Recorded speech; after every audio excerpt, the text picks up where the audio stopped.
남문교회가 기도에 더욱 힘쓰는 한 해가 되기 위해서 이렇게 주님께서 가르치신 기도를 먼저 배우려 하신다 하는 얘기를 목사님께 들었습니다. 참 귀하고 복된 일입니다. 기도에 대해서도 성경이 말씀하신 것을 먼저 살피고 올바른 기도를 애쓸 필요가 있기 때문입니다. 사실 그 마태복음 6장 앞부분 말씀은 누가 봐도 신앙생활 잘하는 것처럼 보이는 사람들을 향한 주님의 경계의 말씀이 있습니다. 하나님께는 전혀 상관없는, 그러나 사람들은 참 잘한다라고 이렇게 칭찬하는 종교 행위들이 있다라는 겁니다. 1절에서 그 사실을 밝히고 이후에 구체적인 예를 들어가면서 그 말씀을 설명하고 계십니다. 사람에게 보이려고 그들 앞에서 너희 의를 행하지 않도록 주의하라. 그리하지 아니하면 하늘에 계신 너희 아버지께 상을 받지 못하느니라. 잘 아시겠죠? 사람에게 칭찬을 받으려고 의를 행하는 경우가 있으며 그런 자들은 하늘에서는 얻을 것이 없으므로 은밀한 중에 보시는 하나님만 보신다는 마음 자세로 모든 걸 행해라 하는 그런 말씀입니다. 이 말은 신앙생활은 누가 참 잘한다, 100사람이 칭찬을 해도 주의할 게 있다는 뜻입니다. 예수님께서는 그걸 위해서 3가지 예를 들어서 설명하십니다. 구제와 기도와 금식입니다. 이 3가지는 그리스도인이 종교적 차원에서 가질 수 있는 대표적인 의의 행동입니다. 정말 이 이상 잘할 수 없다. 이 3가지만 잘하면 신앙생활, 신앙인으로서 틀림없는 사람이다 라고 사람들이 인정할 만한 것들을 대표적으로 이렇게 꼽아서 말씀하신 겁니다. 누가 구제를 잘하고 정말 기도도 열심히 하고 심지어 금식까지 하면 그런 사람의 신앙을 의심하거나 그런 사람의 신앙을 비난할 만한 사람은 없을 것입니다. 그렇죠? 하지만 놀랍게도 그처럼 훌륭한 일들을 행했는데도 하나님과는 아무 상관이 없는 결과가 나타날 수도 있다라고 하십니다. 누가 봐도 잘하는 일인데 조심할 것이 있다 하는 것입니다. 단순히 이 기도, 구제, 기도, 금식 3가지만 얘기하는 게 아닙니다. 대표적인 것들일 뿐입니다. 봉사, 전도, 암송, 헌금, 찬송 다 마찬가지입니다.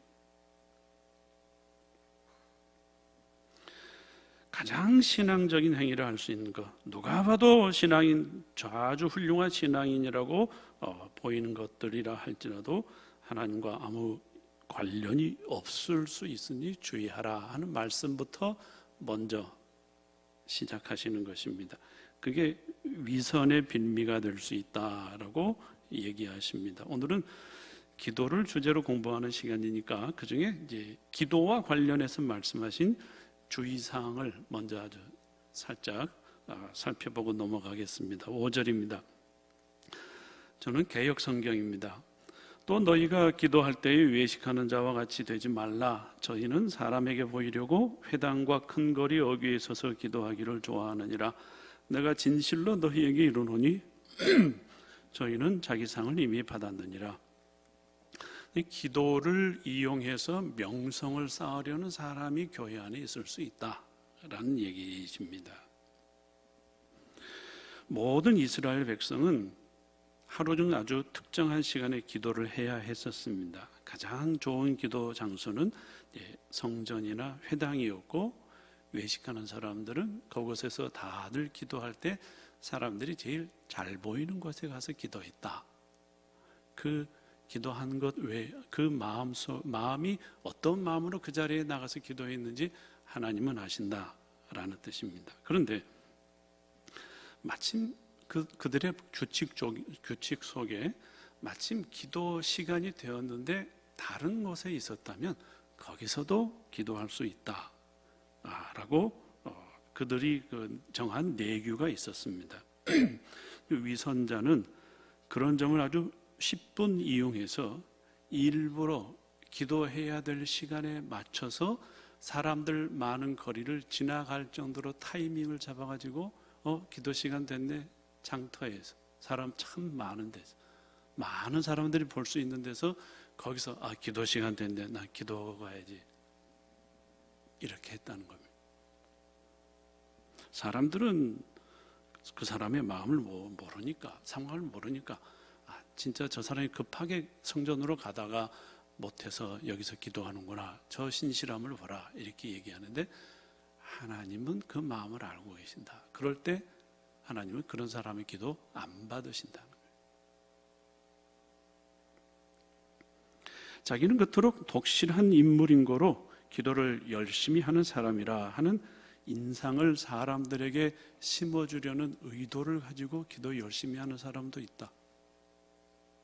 경고하십니다.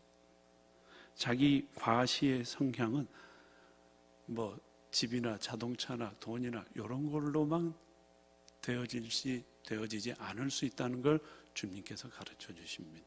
가장 신앙적인 행태, 가장 신실한 모습으로도 하나님 앞에 하나님 앞에 대한 진실한 신앙이 아니라 자기 과시의 의욕으로 행할 수 있다라고 말씀하십니다. 예수님은 그와 같이 사람에게 보이려고 하는 기도, 곧 다른 사람들에게 기도 잘하는 사람이라거나 많이 하는 사람이라는 명성을 얻고 싶은 마음으로 기도하는 것을 정죄하십니다. 내가 진실로 너희에게 이르노니 저희는 자기 상을 이미 받았느니라. 하나님의 나라에서 칭찬받을 것, 하나님께서 받으실 만한 그런 기도 아무것도 없다는 겁니다. 사람들이 칭찬해 주는 거 받을 수 있다. 근데 그게 보상의 전부다. 나와는 상관없다. 우리만의 노름이 될 수 있다는 겁니다. 놀랍게도 교회 안에서, 교계에서 기도 잘한다, 뭐 잘한다 라고 명성을 얻은 사람이 하나님 앞에 아무 상관이 없을 수 있습니다. 하나님은 사람이 보지 못하는 그 마음의 깊숙한 동기까지 다 보시기 때문입니다. 그럼 기도는 어떻게 해야 되는가? 먼저 기도할 때 주의해야 할 점부터 알려주십니다. 두 가지를 얘기하십니다. 첫째는 하나님 앞에 나아간다는 그 사실만으로 마음을 가득 채워야 된다라고 하십니다. 6절입니다. 너는 기도할 때 네 골방에 들어가 문을 닫고 은밀한 중에 계신 내 아버지께 기도하라. 은밀한 중에 보시는 내 아버지께서 갚으시리라고 하십니다. 골방에 들어가 기도하라 하는 것은 사람 안 보는 데서만 기도해야 된다는 거 아닙니다. 공중 앞에서만 기도해야 한다는 것도 아니고 기도 모임을 하지 말라 이런 얘기도 아니십니다. 예수님께서도 많은 사람들 앞에서 기도하신 적이 있고 제자들도 함께 모여 기도했다라는 성경의 기록이 나타나 있기 때문입니다. 그런데 골방에 들어가서 기도하라는 얘기는 무엇입니까?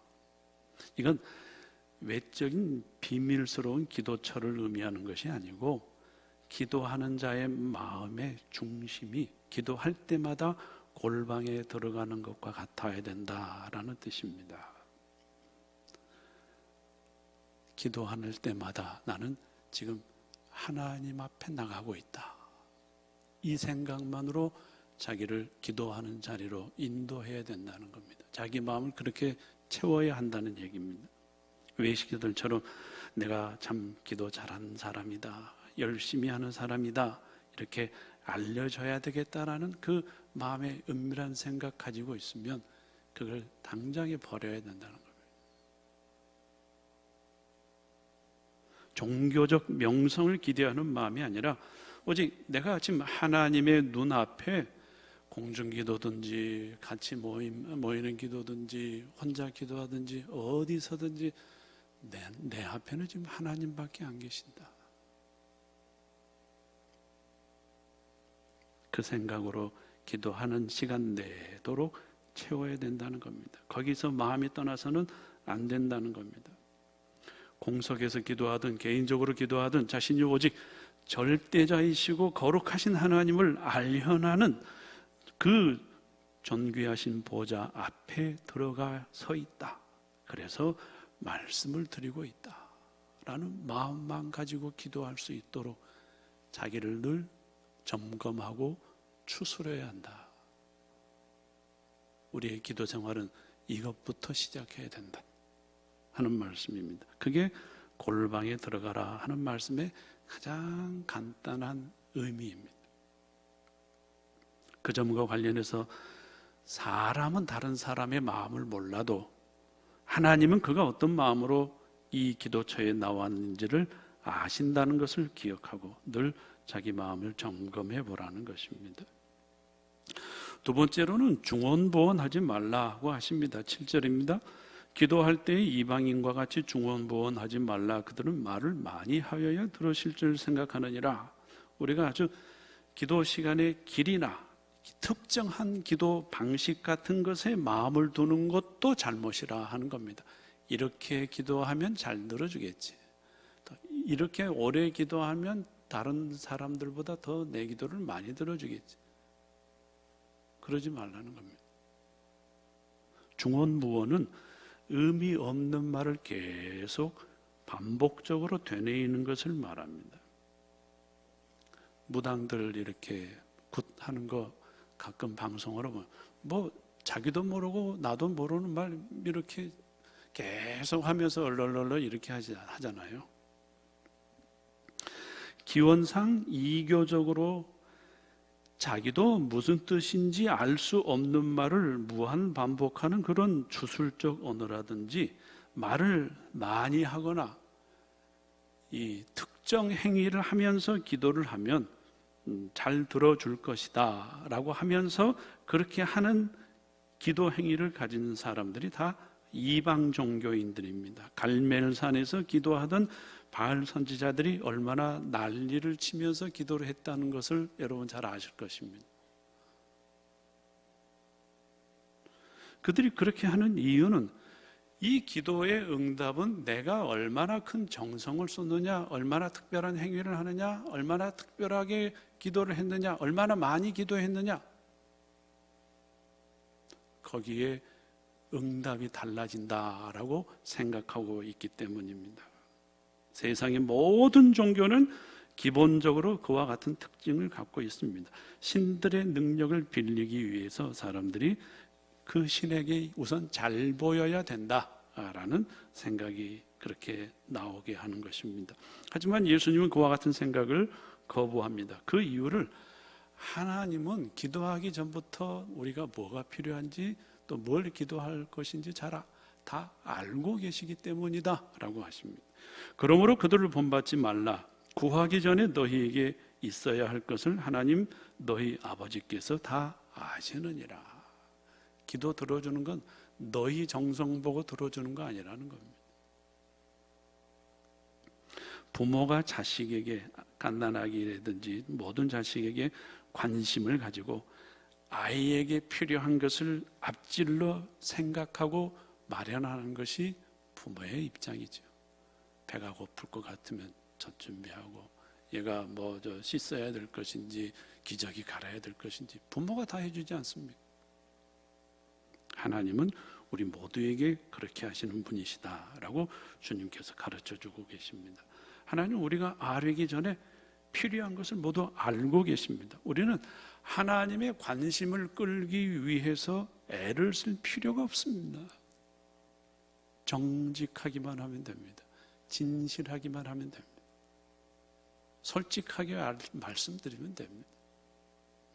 우리의 열심이나 특정한 기도 방식이나 기도의 길이 이런 것이 기도의 응답을 주게 하는 것이다 라고 생각하는 순간 여러분은 기도 잘못하고 있는 것입니다. 주님께서 말씀하신 것을 어기고 있는 것입니다. 우리는 주님의 이름으로 기도하는 겁니다. 기도 응답을 받는 이유는 뭡니까? 주님께서 내 기도를 들으시고 주님께서 하나님 아버지께 자신의 권위로 제 기도 들어주세요 말씀드려 주셔서 그래서 우리에게 응답이 오는 겁니다.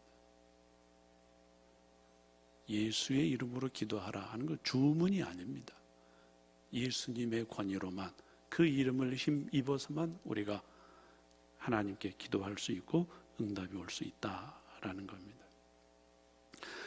그러면 뭐하러 우리에게 그렇게 굳이 기도하라고 하셨는가? 다 아신다면서, 필요한 게 뭔지, 뭘 기도할지 다 아신다면서 왜 기도하라고 하셨는가 하는 의문이 들기도 하겠지만, 그건 우리가 기도하지 않을 때 일어날 수 있는 일을 생각해 보면 왜 그래도 기도해야 되는지를 이해할 수 있습니다. 기도하지 않아도 뭐든지 다 주어진다면 사람들은 어떻게 생각합니까? 이건 전부 다 내가 노력해서 그래, 내가 열심히 해서 그래, 내가 잘나서 그래, 내 힘과 내 능력이 이런 것을 마련했을 거야, 마련한 것이야 라고 생각해서 오만해질 것입니다. 사람들이 다 기도하지 않고 뭔가를 이룬 사람들이 교만해지는 게, 자만에 빠지는 게 다 그런 겁니다.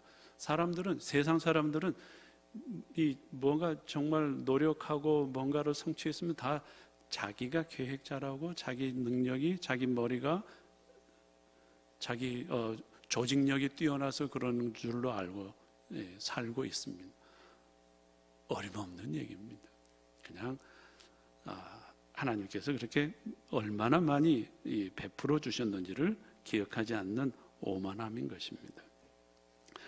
그뿐만 아니라 기도하지 않을 때 결정적으로 차이나는 한 가지 중요한 사실은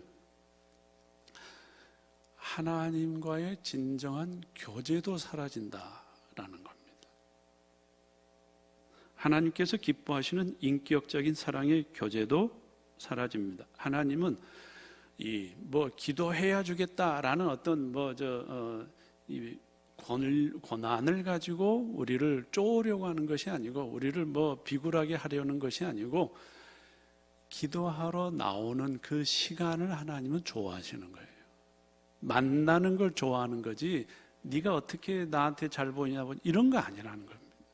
하나님 오해하지 마십시오.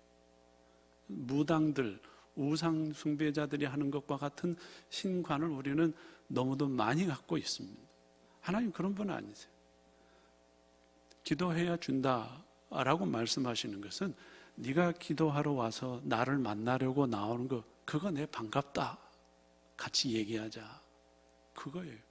네가 기도하지 않아도 필요한 건 뭔지 다 안다. 네가 나한테 와서 뭐라고 얘기할 건지 다 안다. 그런데도 왜 나오라고 그러십니까? 우리 마음으로, 우리 영으로 하나님은 우리랑 만나고 싶어 하시는 거예요. 우리가 그에게 말씀드리는 걸 기다리고 계시는 거예요. 그래서 기도하라 그러시는 거예요. 이와 같은 사실을 알고 우리는 마음의 골방으로 들어가야 된다라는 것을 기억하고, 그걸 늘 준비하면서 기도하러 나아가야 되는 겁니다. 나는 전혀 이런 문제가 없어 라고 생각하지 마십시오. 그런 사람이 제일 위험한 사람입니다. 이 문제에 안 걸리는 사람 없어서 주님께서 이 말씀을 주신 겁니다. 이 위선자 나는 아니야, 옆 사람 누구야? 아닙니다. 우리가 다 이 문제에 걸립니다. 본성이 그렇습니다. 타고난 인간적 남아있는 부패한 본성이 우리는 여전히 다른 것으로가 아니면, 세상적인 것으로가 아니면 종교적인 명성을 가지고서라도 뭔가 과시하고 그걸로서 내 이름을 높이려 하는 마음들이 다 있습니다.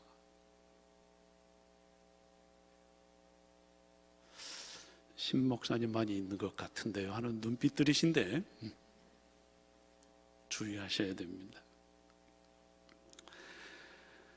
어떤 엄마가 이 서너 살쯤 되는 자기 아들을 잠깐 집에 놔두고 이제 밖에 외출하고 돌아왔더니 집에 이렇게 접시에 놔둔 초콜릿이 다 없어졌더랍니다. 그래서 애 보고 이제 네가 먹었냐? 그랬더니 애가 아니 나 안 먹었어 그러더래요. 이걸 이제 엄마가 동영상을 찍어가면서 질문하고 답하는 거를 올려놨더라고요. 아니, 나 안 먹었어? 이렇게 얘기하는데 그 애 주변 입술에 여기 초콜릿이 다 묻어가지고 있는데 엄마가 물어보니까 나 안 먹었어. 애들이 그럴 수 있죠. 근데 여러분이 그러는 줄을 모르시죠, 지금. 우리가 그렇게 합니다. 나는 위선자가 아니야. 기도할 때 마음을 한번 생각해 보십시오. 기도하지 않은 사람은 안 해도 됩니다. 기도할 때 한번 마음을 생각해 보십시오. 혼자 기도할 때, 새벽 기도 나올 때, 금식할 때, 구제할 때, 대표 기도할 때. 우리가 다 이 문제에 걸리고 있습니다. 이게 없는 사람이 없다는 얘기입니다. 그럼 문제는, 중요한 건 뭐냐? 이걸 없애라는 거예요. 이런 것을 없애라는 거예요. 치워버리라는 거예요. 그게 잘못됐다는 걸 알라는 거예요. 그걸 버려야 된다는 얘기입니다. 자기가 눈에 안 보이니까, 자기 눈에 안 보이니까 애가 엄마도 모르겠지 하고서 나 안 먹었어 이렇게 하는 것처럼 많은 사람들이 자기가 다른 사람 마음을 모르니까 하나님도 내 마음을 아시겠다라는 것을 그렇게 신중하게 생각하지 않습니다. 그렇게 해서 신앙적인 면에서 뭔가를 참 잘하고서도 하나님과 아무 상관이 없는 위선자가 될 수도 있습니다. 신앙은 것처럼 뭔가 잘하고 있다라고 생각할 때도 이런 점을 주의해야 한다라고 하십니다. 그 중에 기도도 대표적인 것에 속하고 있습니다. 그처럼 기도하기 전에 먼저 주의해야 할 내용들을 말씀해 주시고 난 후에 이제 구체적으로 기도 내용이 어때야 하는가 하는 것도 가르쳐 주십니다. 우리가 이제 주기도문이라 부르는 것입니다. 주님께서 가르쳐 주신 기도. 이것은 단순히 암송하라고 주신 것도 아니고 이런 내용이 우리 기도의 뼈대와 중심을 이루어야 한다라는 뜻으로 주신 것입니다. 이 부분에 대해서는 앞으로 목사님들을 통해서 자세하게 배우시리라 하는 얘기를 들었기 때문에 가장 간단히 핵심만 말씀드리겠습니다. 가장 먼저는 우리가 기도하여 아뢰는 분에 대한 이해를 분명히 하고 그에 합당한 마음의 자세를 가지고 나아가라 라고 하십니다. 하늘에 계신 우리 아버지여,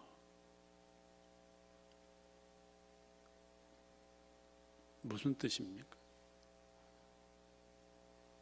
하늘에 계시다라는 말은 인간뿐만 아니라 물질적 차원을 초월한 어떤 신령한 영역의 주인이시다 라는 뜻입니다. 원래는 우리가 이름을 부를 수도 없고 쳐다볼 수도 없을 만큼 높이 계신 분이시다 라는 겁니다. 이루지 못할 것이 없으시고 하늘 위의 천사들이나 땅의 만물들이 오직 그 권세와 능력 아래 있을 수밖에 없는 위엄을 갖고 계신 분이 하나님이십니다. 계시록에 보면 요한이 천사를 만나서 얘기를 듣는데 그 빛이 얼마나 빛났던지 저분은 내가 경배해야 될 분인가 보다 라고 생각하고 무릎 꿇고 절하려고 했습니다. 천사가 말렸죠. 아니다. 너와 나는 같은 하나님을 섬기는 종일 뿐이다. 오직 경배는 하나님께만 돌려야 된다. 요한은 천사도 무서워가지고 천사의 빛 앞에서 납작 쪼그라들었는데 그 천사가 경배해야 될 하나님이 한 분, 하나님 그분이 우리의 기도를 들어주시는 분이시다. 우리는 그런 분 앞에 나아가고 있다라는 의식으로 기도할 때마다 자기 마음을 추스려야 된다는 겁니다.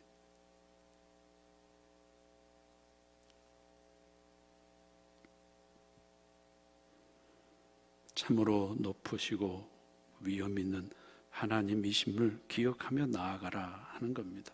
근데 그것만 있으면 안 되지요. 그러면 정말 무서워서 무슨 말이라도 한마디 꺼내겠습니까? 주님께서는 그걸 하시고 하나님은 동시에 이런 분도 되신다라고 하십니다. 뭐라 그러십니까? 우리 아버지시다. 그분은 우리 아버지시다. 아버지 되신다는 사실도 잊지 말고 나가라는 겁니다. 하나님은 구원하신 모든 백성을 자기 자녀로 여기시며 그들을 위해 독생자 예수 그리스도까지 아끼지 아니하고 십자가에 못 박으신 사랑을 베푸실 정도로 자기 모든 것을 다 내어주시는 친밀한 아버지이기도 하십니다. 우리가 기도하기 위해서 나아갈 때마다 이와 같은 두 속성, 곧 초월 영역인 하늘에 계신 하나님이셔서 못 이루실 것이 없는 참으로 크고 높으신 분이 우리의 기도를 듣지 않을 리가 없는 아버지이기도 하시다. 하늘에 계시면서도 우리를 지극히 사랑하시는, 끔찍히 사랑하시는 아버지이기도 하시다라는 이 의식을 내 마음속에 채우고 그런 분 앞에 내가 가고 있다라는 마음으로 한마디를 내뱉으라 하는 얘기입니다. 너무 두려워하는 것만도 올바른 기도 자세가 아니고 너무 오만방자하게 가볍게 이런 식으로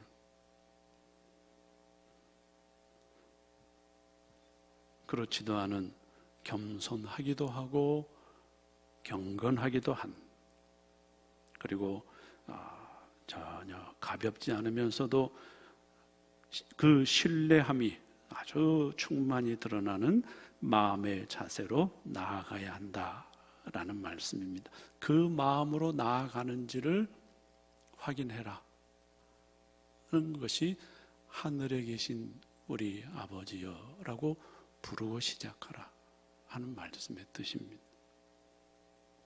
그걸 확인한 후 이제 기도의 내용으로 들어갑니다. 이 부분은 크게 이제 두 부분으로 나뉜다는 거 잘 아실 것입니다. 처음 세 개는 하나님과 관련된 것이고 나중 네 개는 사람과 관련된 것입니다. 각각의 기도문이 어떤 서로 연결돼서 점진적으로 우리가 기도할 수 있도록 구체적으로 또 깊은 내용을 담고 있습니다. 자세한 것은 이렇게 목사님들을 통해서 들으시고 오늘은 이 구조만 머릿속에 남을 수 있도록 정리해 두시고 앞으로 기도할 때마다 이 뼈대를 붙들고 이 뼈대에 여러분의 마음에서 나오는 살을 붙여서 하나님께 늘 기도하시는 그런 성도들이 되시기 바랍니다. 먼저 하나님과 관련한 부분에 대해서는 이렇게 기도하라고 하십니다. 이름이 거룩히 여김을 받으시오며 라고 합니다. 거룩히 여김을 받는다라는 말은 구별된다, 분리된다 라는 뜻이 가장 기본적인 뜻이라는 거 아실 것입니다. 그래서 하나님의 이름이 거룩히 여김을 받는다라는 것은 하늘과 땅 위에 홀로 뛰어나신 그 하나님의 영광과 능력이 원래 갖고 계신 그대로 우리에게 알려지고 세상에 알려지기를 원합니다 라는 기도여야 한다는 것입니다. 그걸 위해서 우리는 제일 먼저 기도해야 된다. 기도 제목의 가장 중요한 내용은 그 하나님의 이름이 영광 받으시는 것, 하나님의 본래의 모습이 사람들에게 드러나고 높임 받는 것이어야 한다라는 겁니다. 죄로 말미암아 타락한 인간이 하나님의 형상을 우상으로 바꾸고 더 나아가 헛된 것들을 신으로 섬기며 여호와 하나님께 반역하고 그 이름을 조롱하고 모독하기를 일상으로 하는 세상 가운데 우리가 살고 있습니다. 그 가운데 하나님이 원래부터 가지셨던 그 영광과 위엄과 거룩과 사랑과 은혜, 성품, 그게 그대로 알려지기를 바라고 기도하는 것입니다. 하나님이 누구신지, 과연 우리가 섬기고 복종하고 사랑해야만 하는 가치가 있는 참된 신이심이 온 세상 모든 나라와 민족들 가운데 더욱 분명히 드러나길 바라고 기도하는 것입니다. 그게 기도의 첫 번째 제목이어야 한다라고 하십니다. 나의 필요와 간구를 앞세우지 아니하고, 이처럼 하나님의 존재와 위엄이 본래 갖고 계신 그대로 만천하에 드러나고 발휘되기를 바라고 구하는 기도가 우리 기도 중 가장 우선하는 제목이어야 한다라고 하십니다. 하나님만 덕보자고 하시는 얘기 아닙니다. 이렇게 돼야 우리가 아름다워지기 때문입니다. 이렇게 돼야 우리가 은혜에 충만해지고 거룩해지고 하나님의 그 복되신 성품으로 세상이 통치를 받기 때문입니다. 하나님께서 온전히 드러나시는 하나님의 역사가 분명히 나타나는 곳에 죄가 없어집니다. 다툼이 없어집니다. 원망이 없어집니다. 하나님의 통치가 드러나는 것이 우리가 복받는 것이기 때문에 주님께서는 이러한 기도를 먼저 하라고 하시는 겁니다. 이게 우리의 가장 큰 소원이어야 됩니다. 주기도문 할 때마다 이런 마음으로, 이런 마음을 담아서 암송해야 되는 겁니다. 그러면 구체적으로 어떻게 하면 하나님의 이름이 높임받을 수 있는가? 나머지 두 개의 기도문이 그걸 자세히 설명해 줍니다. 먼저 나라가 임하시오며 라고 말합니다. 나라는 통치권, 왕권을 의미합니다. 하나님의 나라가 임한다는 것은 온 세상에 하나님의 통치권이 임하기를 구하는 기도입니다. 사람들이 하나님의 뜻을 받들어 순종하고 섬길 수 있게 해주시라는 것입니다. 이 나라가 임하시오며 라는 기도는 그 앞의 기도문인 하나님의 이름이 거룩히 여김받는 것과 연결된 것입니다. 그게 하나님의 이름이 거룩히 여김을 받는 길입니다. 하나님의 통치가 임하는 것이 온 세상 사람들이 하나님의 통치를 즐겨받는 것이 하나님의 이름이 영광받으시는 것입니다. 이것 없이 하나님이 영광받으시는 길은 없습니다. 하나님의 말씀을 즐거이 받고 순종하는 것이 하나님의 나라가 임한 것이고 또 하나님의 이름이 거룩히 여김받는 길입니다. 저놈 내 자식이야 라고 이렇게 얘기할 때 부모의 자랑이 뭐겠습니까? 걔가 잘하고 뭘 성공하고 이런 것만 자랑이겠습니까? 그렇게 성공했으면서도 내가 하는 말 하나도 듣지도 않고요. 아 하면 하고 절로 가라 그러면 교회로 가고.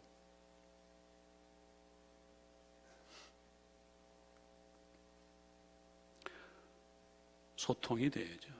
서로 존중함이 있어야죠. 사랑의 관계가 우선이죠.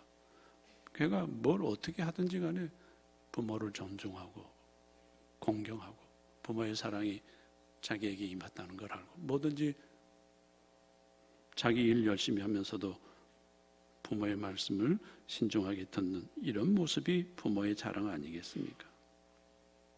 하나님의 이름이 거룩히 여김받는 것도 마찬가지입니다. 사람들이 하나님의 통치를 즐거이 받는 것, 그 말씀을 즐거이 순종하려고 하는 것입니다. 그게 없으면 하나님의 이름이 높임받지 못합니다. 거룩히 여김받지 못합니다. 아닙니다. 그러므로 우리 기도는 그 통치가 지금 현재 우리가 사는 이 세상에서 이루어지기를 바라고 구하는 것이어야 됩니다. 불완전하게 순종하는 자기 자신을 비롯해서 여전히 하나님의 이름을 모르고 하나님을 반역하는 삶을 즐기기만 하는 세상 사람들 모두가 다 하나님이 하늘에 계시며 홀로 뛰어나신 참된 통치자이심을 알고 그 통치를 기꺼이 받는 역사가 있게 해주시기를 바라고 기도하는 것입니다. 옆 사람 중에, 아는 사람 중에, 또 여러분이 아는 어떤 세상의 모습 중에 그런 사람들 많이 있지 않습니까? 그런 사람들이 다 하나님의 말씀을 사랑하여 순종하는 세상이 되기를, 사람이 되기를 기억하면서 기도하는 것, 그것이 있을 때 하나님의 이름이 거룩히 여김을 받는 것입니다. 그 다음 기도문은 그 순종이 어디까지 이루어져야 하는가 하는 그 깊이를 얘기하는 부분입니다. 뜻이 하늘에서 이룬 것 같이 땅에서도 이루어지이다. 뜻이 하늘에서 이루어졌다는 말은 하나님의 뜻을 거역하는 존재가 아무도 없다, 완전한 순종을 보인다라는 뜻입니다. 따라서 이 기도는 하나님의 통치가 땅에서도 그렇게 이루어지기를 위해서 기도하는 것입니다. 누가 하나님 말씀을 조금 순종했는데, 아유, 하나님 저게 어디예요? 세상에 나가보세요. 순전히 하나님 욕하고 지 맘대로 사는 애들 많은데 여기까지 온 게 어딘데? 그거 생각하고 기도 그만하지 말라는 뜻입니다. 그 사람이 완전하게 하나님을 순종할 때까지 기도하라는 얘기입니다. 그 사람뿐이겠습니까? 내 얘기 아닙니까? 내 얘기 아닙니까?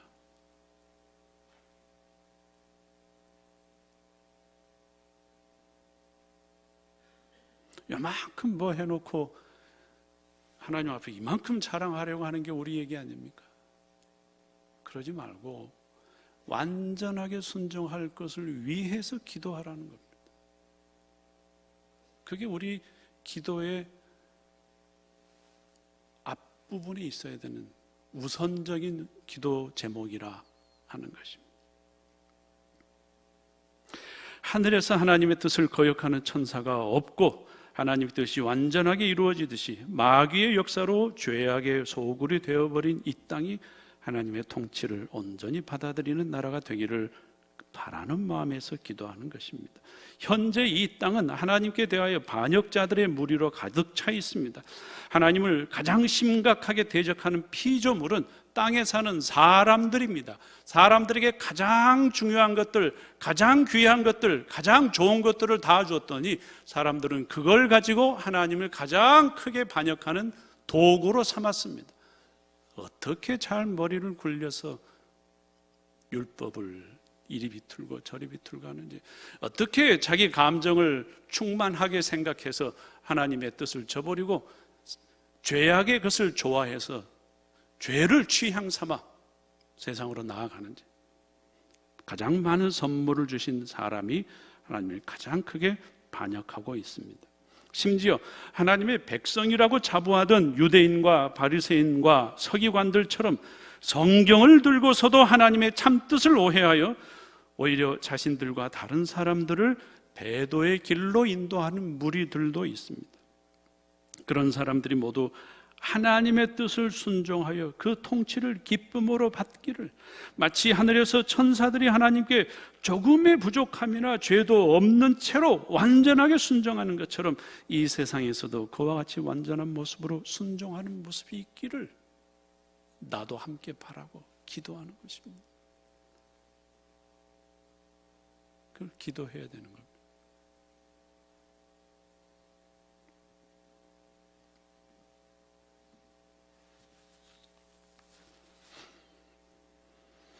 하나님의 이름 높임 받는 것과 그 일을 위해서 하나님의 통치가 이 땅에 펼쳐지되 사람들이 하나님의 뜻에 완전하게 순종하게 되기를 기도하는 것이 우리 기도의 첫머리를 차지해야 한다라는 말입니다.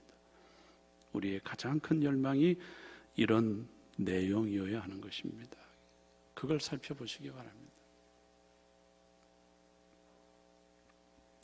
그 다음 둘째가 하는 핵심적인 기도 내용은 사람에 관한 기도입니다.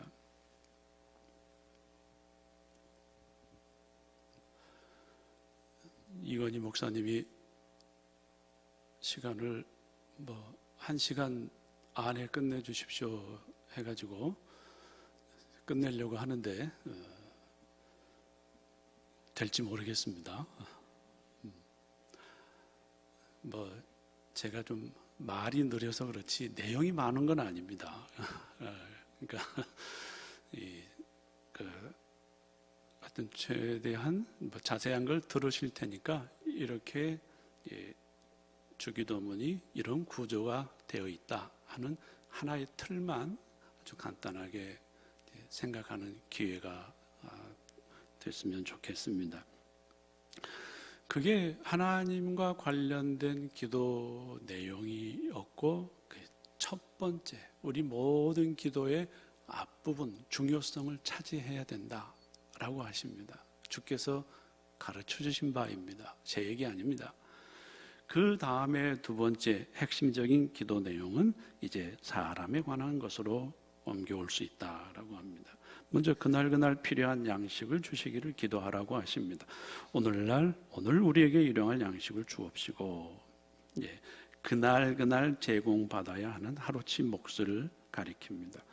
성도는 자신이 하루를 사는 것도 전적으로 하나님께 의존적이라 하는 것을 이 기도를 통해서 드러내게 되어 있습니다. 오늘 필요한 은혜를 주세요. 근데 여기서 양식이 뭐냐 하는 거에 대해서 한번 생각해 보고 가야 됩니다. 초대교회 시절에 이 양식이 뭐냐라고 한 것과 이 종교개혁이 지나고 난 뒤에 지금까지 우리에게 알려진 게 좀 달라져 있기 때문입니다. 지금 우리는 이 양식을 그냥 매일 먹는 필요한 육신의 어떤 필요한 것들, 육신의 양식으로 많이 생각하고 있는데 초대교회 때는 교부들은 안 그랬습니다. 이건 하나님의 말씀이다 또는 주님의 만찬이다 이렇게 해석을 했었습니다. 영의 양식을 가리킨다는 겁니다. 오늘날엔 주로 육신의 필요를 위한 최소한의 것들을 의미하는 것으로 해석되고 있습니다만 육의 양식만을 의미한다고 보기는 어렵습니다. 웬 이상한 소리 하는가 생각할지 모르겠지만 그럴 만한 이유를 말씀드려 볼 테니까 여러분 한번 생각해 보시기 바랍니다. 그렇게 볼 만한 몇 가지 이유가 있습니다. 우선 31절 2절에서 몇 구절 뒤인데 이렇게 얘기하십니다. 육신을 위해 무엇을 마실까, 무엇을 먹을까, 마실까, 입을까 염려하지 말라. 이는 이방인들이 구하는 것이다 라고 하셨습니다. 좀 뒤에 몇 구절 뒤에 이렇게 말씀하실 예수님께서 바로 몇 구절 앞에서 사람을 위한 기도 중에 이것이 첫 번째다. 오늘 필요한 양식을 구하라 라고 하실 때 육의 양식을 구하라고 하셨겠는가 생각해 보면 좀 의문이 가죠. 앞뒤 얘기가 달라져 버리니까요. 여기서 말씀하시는 것은 육의 양식을 구하지 말라는 건 아닙니다. 그건 얼마든지 구할 수 있습니다. 그런데 그 말씀에서도 확인되다시피 먼저 하나님의 나라와 그 의를 구하라. 하나님의 통치와 그 의를 구하라고 뒤에서 33절에서 얘기하신 걸 보면은 주기도문에서 말씀하시는 것은 영의 양식에 관한 것이고 나머지는 다음에 차후로 구할 수 있다. 근데 제일 중요한 두 가지 중요한 기도는 하나님의 나라와 그 의다라는 겁니다. 그 의가 바로 일용할 양식으로부터 시작되는 것이다 하는 겁니다. 이와 관련된 증거 구절들이 여러 군데 있습니다. 오병이어의 이적을 목격한 군중이 예수님을 왕으로 삼기 위해서 저분만 모시면 이제 우리가 먹고 살 일은 걱정이 없겠다라고 몰려들자 예수님이 이렇게 요한복음 6장에서 말씀하십니다. 썩을 양식을 위하여 일하지 말고 영생하도록 있는 양식을 위하여 하라고 하시며 55절에 가면 내 살은 참된 양식이요 내 피는 참된 음료로다 라고 말씀하십니다.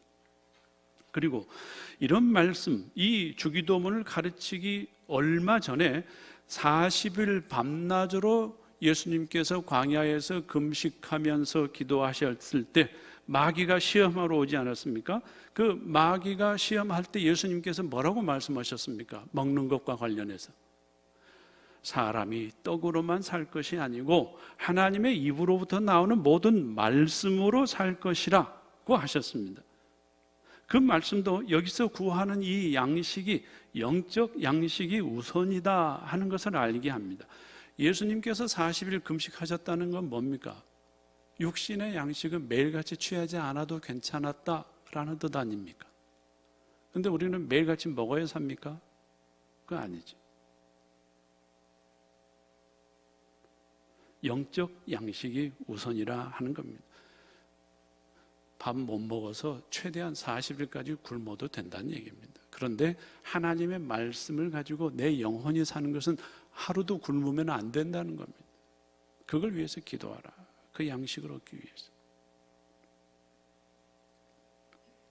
또 이 주기도문이 처음 말씀드린 대로 각각 점진적으로 완전을 향하여 나아간다라는 사실도 그 이유 중 하나입니다. 전반부의 흐름은 하나님의 이름이 거룩히 여김 받기를 구하되 그것이 사람들이 하나님의 통치, 하나님의 말씀을 순종하는 것으로 이루어지므로 하나님의 통치가 임하기를 구하고 더 나아가 그 통치가 하늘에서처럼 땅에서도 완전하게 이루어지기를 구하는 것이다 라고 했습니다.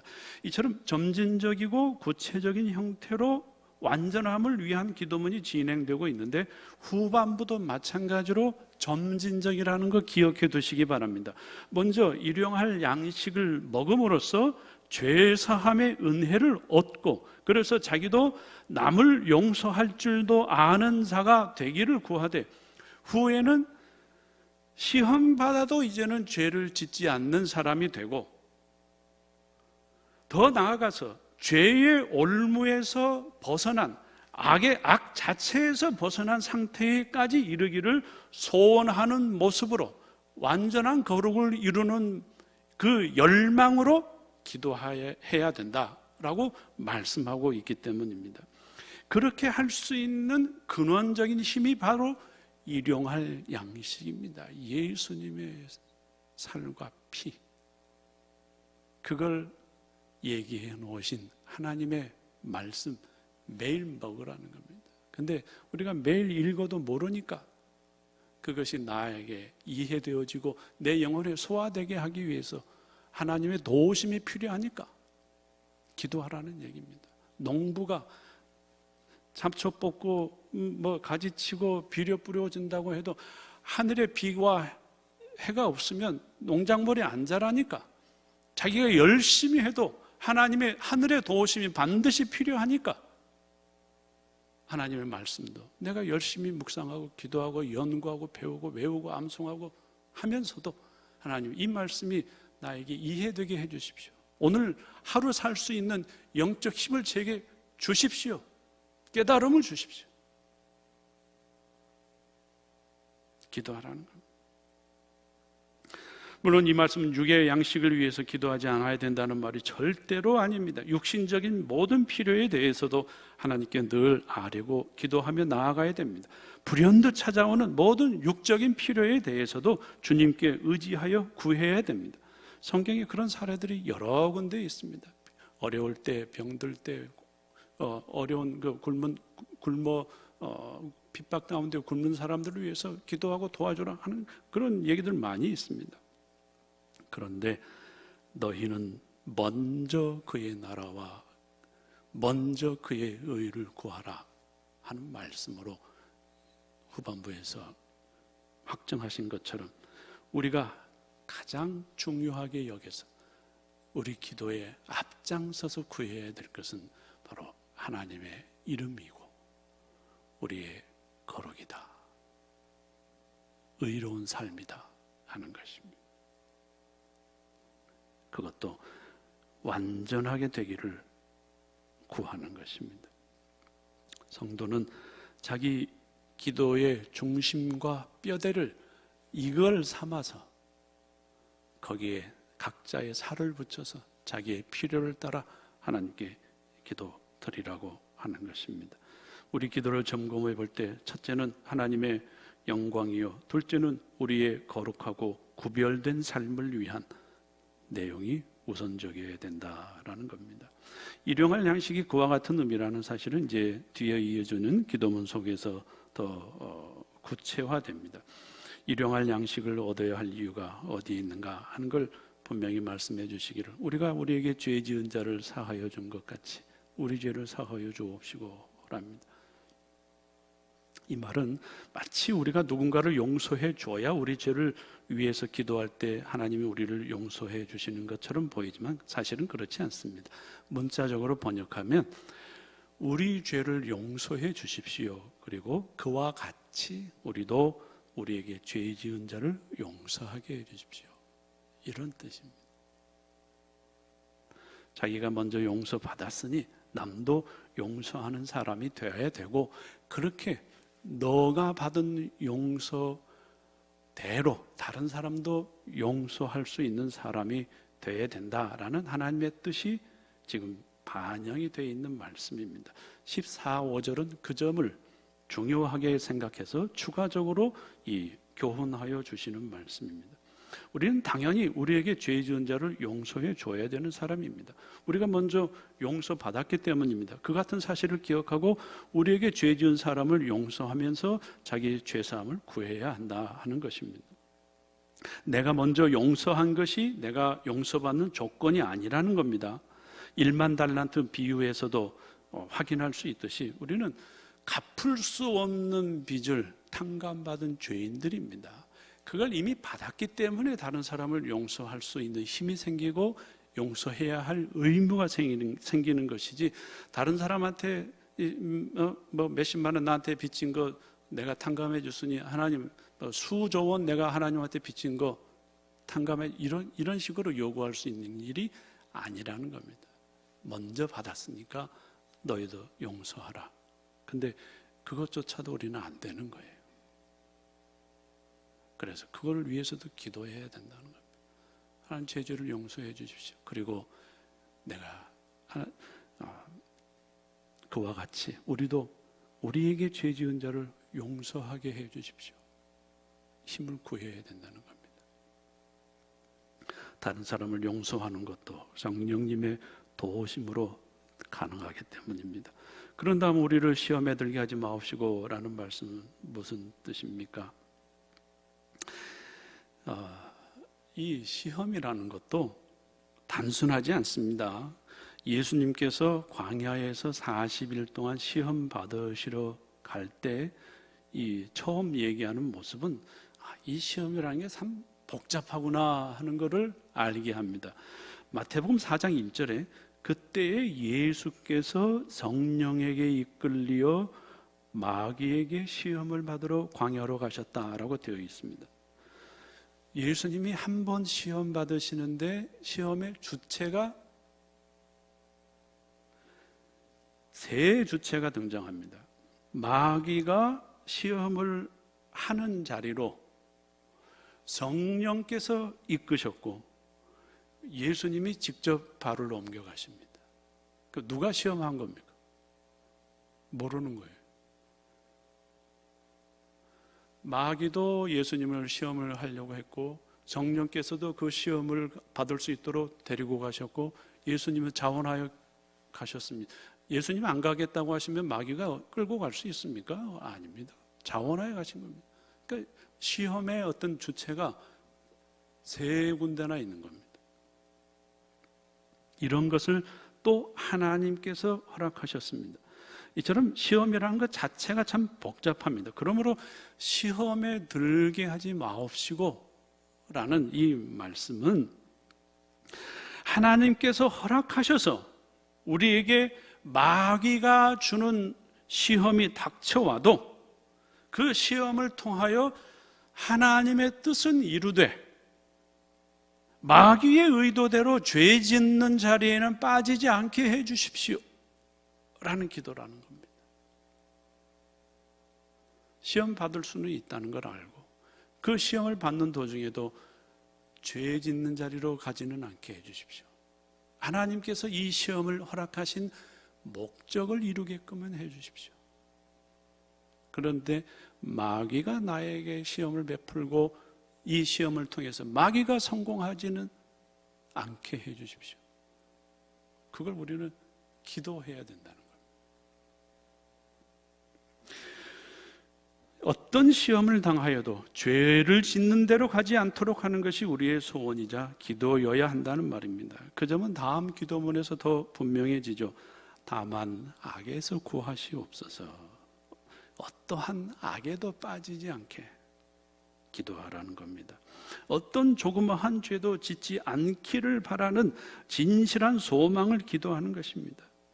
앞서서 지은 죄에 대한 용서를 구하는 신자는 당연히 이 기도를 할 수밖에 없습니다. 성도는 단지 죄를 용서받는 것에만 끝나지 않습니다.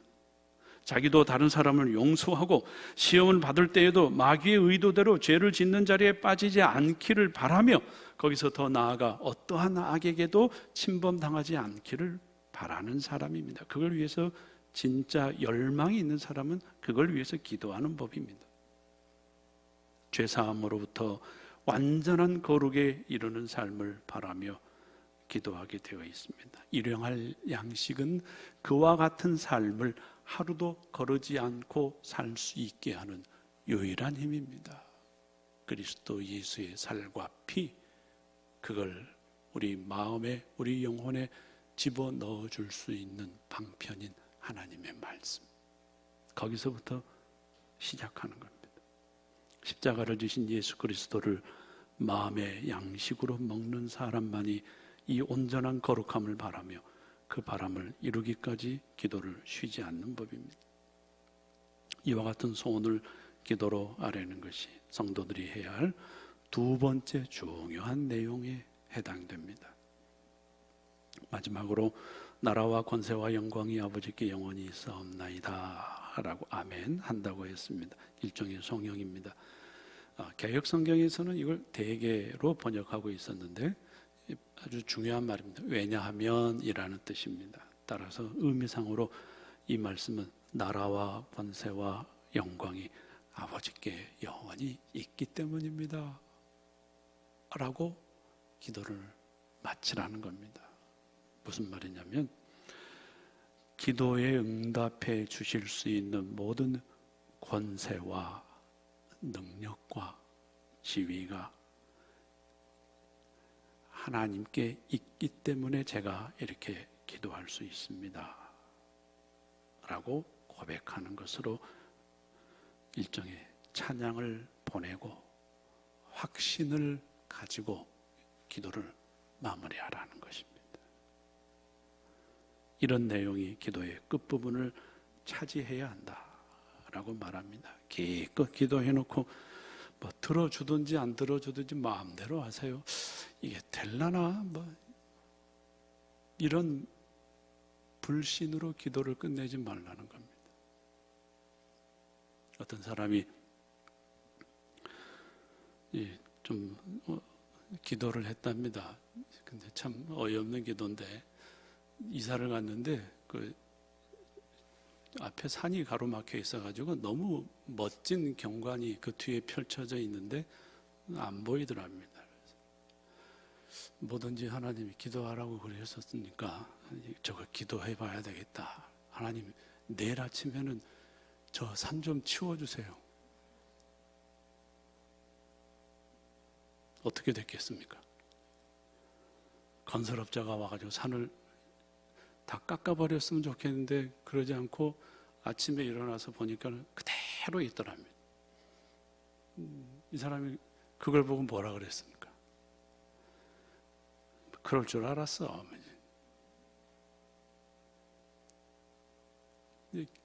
치워주시라고 얘기해놓고 밤새도록 될까 말까 기대는 하고 있었는데 안 될 줄 알고 있었다는 우스갯소리가 있었습니다. 물론 기도는 내 확신으로 하는 거 아닙니다. 이런 내용을 따라서 주님께서 하라고 하신 기도를 이런 내용을 따라서 기도할 때 하나님께서는 반드시 들어주십니다. 그 때가 언제든 정도가 어느 정도든 하나님이 다 들어주십니다.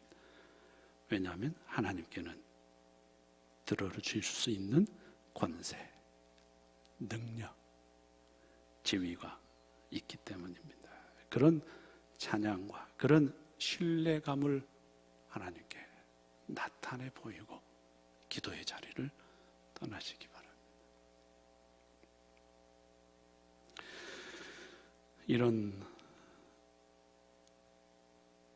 의미를 기도할 때마다 여러분의 말로 바꿔서 여러분의 삶에 적용해서 해야 하고요. 모임 마칠 때마다 주기도문으로 예배 끝나고 할 때도 이런 의미들을 생각하고 기도하셔야 됩니다. 제가 좀 말이 느리기도 하거니와 가끔 참여해 보면 주기도문을 따라갈 수가 없어요. 집에 빨리 가고 싶은 건지 어떤 건지 하늘에 계신 우리 아버지 이렇게 하면서 너무 그냥 후다다닥 외우고 지나간다는 느낌을 좀 받습니다. 그래도 머리가 빨리 돌아가시는 분은 거기에 마음을 다 담아서 할 수 있겠지만 그게 빨리 한다고 잘하는 거 아니라고 그랬죠. 그 말씀 하나하나의 의미를 자기 마음을 담아서 한 말씀 한 말씀 아랠 때 그게 비로소 주기도가 되는 거예요. 주께서 가르쳐 주신 기도를 하는 거예요. 그거 없으면 여러분은 주문을 외우고 계시는 거예요. 주문이 뭡니까? 기도와 주문의 차이가 뭡니까? 주문은요, 마음 없어도 글자만 맞으면 돼요. 열려라 참깨 하면 돌이 옮겨갔다 그랬죠. 이방신들은 다, 이방 종교들은 다 그런 거예요. 자기 마음이 어떻게 됐든지 구색만 맞으면 결과가 생겨지는 걸로 돼 있어요. 그런데 기도는 아니에요. 하나님과 우리가 인격적 만남에서 비롯되는 거예요. 마음이 없이 백날을 외워봤자 10년, 20년, 30년, 40년을 외워봤자 마음이 담기지 않으면 그건 기도했다고 하는 게 아니에요.